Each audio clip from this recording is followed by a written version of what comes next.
What is going on, everyone? College hoops, Duke UNC, there's literally nothing better. That is my favorite all-time rivalry there is in sports. It's outstanding. It really is. You're at Duke and you got the hands and you got everyone in the face. It's the best rivalry in sports. It's absolutely outstanding. Now, before we get going here, I want you to comment down below your favorite rivalry in sports, but this no doubt takes it for me. And this one was interesting, very interesting. I don't really have an emotional tie. I don't care who wins this game. I just love it for the beauty of it. But with Zion Williamson going down, and clearly that is going to be the hottest topic of discussion for however long now, that was so crucial to this Duke squad. Because you just take a look at what North Carolina did in the paint. 62 points in the paint out of their 88. They attacked. Now, you got to give them credit. North Carolina definitely took advantage of their opportunity. Zion going down changed everything. Defensively, all the work that Luke May did probably wouldn't have happened to the extent that it did with someone like Zion on the floor. It just changed everything dramatically. It seemed like 33 seconds in, once that all happened, it was just drained. The emotion was drained. There was so much hype for this basketball game.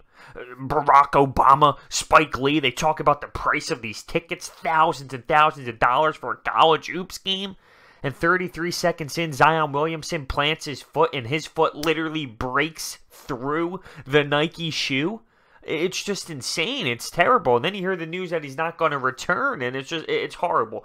Because as a fan of the sport, I want to see these guys compete at their best. I never want to see anyone get injured, but I want to see these guys compete at their best. You're talking about arguably the best player in the sport right now. It's a damn shame, but emotionally, the place was drained. Emotionally, the team was drained, and the experience of North Carolina really showed because they had their guys. Like I said, Luke May ended up going for 30 and 15, which is insane. And Cameron Johnson was a stud tonight. He had, 26 and 7? Now, you take a look at what the Duke Blue Devils did offensively, and Cam Reddish had an outstanding night along with R.J. Barrett. R.J. with 33 and 13 and 4 assists. Cam Reddish with 27. But here's the difference. 9 combined turnovers for those guys compared to the veterans over at North Carolina who had 2 combined. Also, there was no third scorer. A little upsetting that Jones couldn't get going. You know, once Zion Williamson leaves the game, someone's going to need to step up. Think about it. 33 plus 27. You're talking 60 of Duke's 72 points. That's not going to fly. That's not going to be effective. It's a shame someone like Jones really couldn't step up today as he only had 3 points. On top of that, Duke's bench really couldn't get going. White was 0 from 3. O'Connell ended up hitting 1. Or, I'm sorry, that's free throws. I thought he went 0 for. He also went 0 for, so he didn't hit any threes either. Just a really stressful night for the Duke squad. It seemed like, well, they had one legit chance at the end of the first quarter to kind of cut into it. So they actually make it a 5-point game, but with about a little over a minute there, they just collapsed.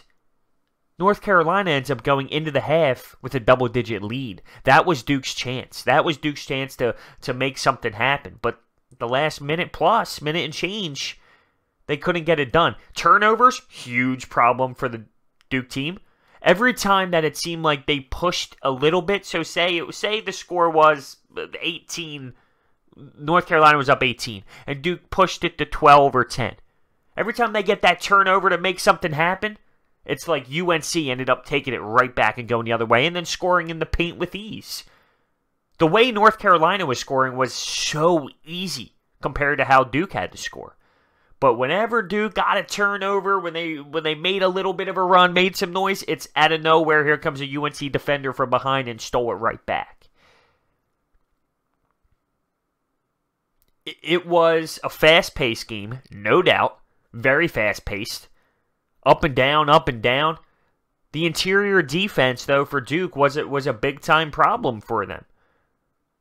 I just think that emotionally they got caught up in the situation with Zion, which makes complete sense. I understand that completely. I've been on teams where we lost our best defenseman on the ice, and he was gone for the game, and it just drains you. It drains you, but you have to find a way. You have to find a way to overcome that. It's a great learning experience for this young Duke team. Obviously, everyone's sitting in there worried to see what happens. How long is Zion going to be out for? Is it as bad as it looked? There's a ton of questions that have to be figured out. But this Duke team needs to learn from this because Cam Reddish obviously went off along with R.J. Barrett. But there's a reality here. If Zion's going to miss some time, someone needs to step up. Their defense needs to be fixed. You cannot allow 62 points in the paint. You cannot allow that to happen. They were scoring way too easily. But like I said, you have to give credit to this UNC team because they executed. They had their veteran players step up. Luke May was seriously a dog tonight, scoring all over the place, grabbing rebounds, hustling, working hard, along with Cam Johnson. Their veteran players stepped up tremendously. They even had some spark off the bench from Woods. UNC played an all-around team game. They didn't turn the ball over as much as Duke. The turnovers were killer. I mean, everything was really killer for Duke right from the start, right from 33 seconds in. And it's just, it's a shame for Zion. The hype was insanely there. Like I said, the value of these tickets, the people in the building, everyone was there to, not just to see Zion, it's Duke UNC. That's going to happen anyway. But there was an extra involved in that building. And it wasn't fulfilled due to the fact of the injury. But you can't tell me there's a better rivalry. You think about it, Boston Red Sox and Yankees. Yeah, that's great. That's a great one, and I like that one too. Ohio State, Michigan. Yeah, that one's okay. I don't really feel anything with that because I don't have any ties at all with the school. And I don't really have any ties with Duke UNC either, but I think it's just my love for college basketball. My love for college basketball is so extreme and so, it's just on such a high. Now, you ask me, bro, how is it such a high? And you never talk about it because I don't have a legitimate team that I'm diehard for. So when I sit there and I watch all these games, what am I supposed to do? Come on and talk about Tennessee versus... I mean, I don't know. I can always find a way to somehow do it, but there's so many teams and so many games that I watch. When am I supposed to talk about the St. John's Providence game that I watched today? So it's hard for me to cover just regular season college basketball. Obviously, the tournament's going to be different. That's going to be very entertaining to cover, but this is it, man. This is my number one. There is something special about this rivalry. I always wanted to actually... There's some things I have on my list, some games that I would always want to attend, and Duke UNC was one of them on my list, if not the top one, until I saw how much money they were. Wow, I did not expect them to be that extreme. Thousands and thousands of dollars. So maybe we might have to wait on that one to go to a Duke UNC game.